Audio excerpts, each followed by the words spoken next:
Et bonsoir à tous, bonsoir plutôt, pas bonjour. Bonsoir à tous, j'espère que vous allez bien, c'est Louis, et aujourd'hui je vais vous proposer une nouvelle petite simulation sur Stellarium. Alors cette simulation sur Stellarium s'intitule Pluie d'étoiles filantes. Et oui, pluie d'étoiles filantes, parce que même sur Stellarium, on peut simuler une pluie d'étoiles filantes. Comment faire une pluie d'étoiles filantes, les amis? Tout simplement, donc c'est une simulation qui va durer 3-4 minutes, hein, c'est vraiment très rapide. Alors ce que vous faites, c'est que vous allez là-dedans, vous allez dans affichage, non, attendez. Vous allez tout simplement enlever le sol, enlever les points cardinaux et enlever l'atmosphère.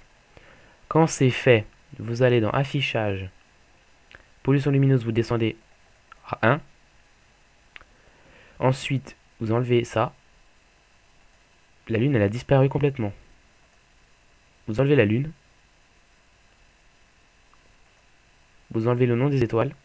Et à étoile filante, vous allez mettre à 144 000. Vous faites ça, et regardez, pluie d'étoiles filantes, les amis.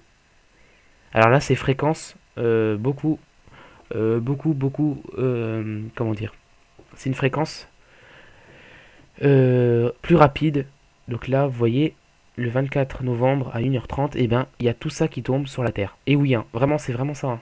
Il y a tout ça, il y a des millions des milliers plutôt, de petites, c'est pas des étoiles filantes, hein, c'est des morceaux d'astéroïdes en fait qui pénètrent l'atmosphère terrestre, et c'est pour ça que ça fait cette traînée un peu blanchâtre derrière, vous voyez. Et après, donc voilà, c'est la pluie d'étoiles filantes, c'est magnifique, hein. On va mettre le sol et l'atmosphère, vous voyez, ça donne ça. Hein. On se croirait dans Star Wars, vous savez. C'est vraiment magnifique. Alors maintenant, on va observer un autre phénomène pour finir cette simulation. C'est une simulation très très courte. Hein. Vous voyez, il n'y a pas grand chose à dire. Hein. Juste une pluie d'étoiles filantes. On va mettre en fréquence normale. On va mettre à 10. Et on va se mettre en été. On va se mettre en plein juillet. Voilà. Et on va attendre un petit peu. Et peut-être qu'on va pouvoir voir une petite étoile filante passer dans le ciel. On va attendre un petit peu.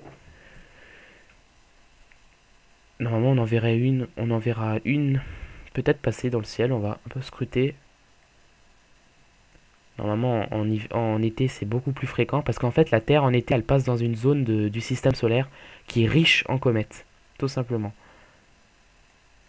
Et donc, quand elle pénètre la Terre, quand ces comètes pénètrent l'atmosphère terrestre, c'est pour ça que ça fait cette sorte de traînée derrière. C'est pas une étoile filante. Hein. Ah non, j'ai cru que c'en était une. Tout simplement.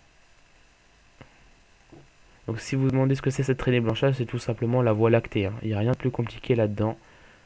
C'est la Voie lactée. Bon écoutez, normalement on en voit un peu plus en été, là on n'en voit pas. Écoutez, on n'a pas trop de chance. On va essayer d'augmenter un chouïa à la fréquence. Fréquence standard. Normalement on en verra une passer, ça c'est sûr. Allez. Allez.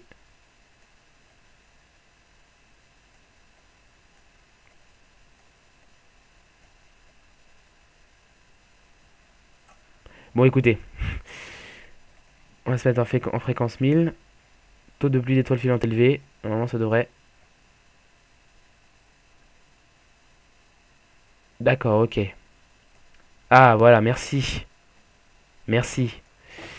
Donc voilà, écoutez, c'est sur cette étoile filante que on va se quitter. Donc je sais à dire, c'est une simulation d'étoile filante, c'est une simulation comme les autres. Il y en a plein d'autres, hein, il y en a d'autres plus longtemps et il y a d'autres simulations beaucoup plus longues et d'autres beaucoup plus courtes.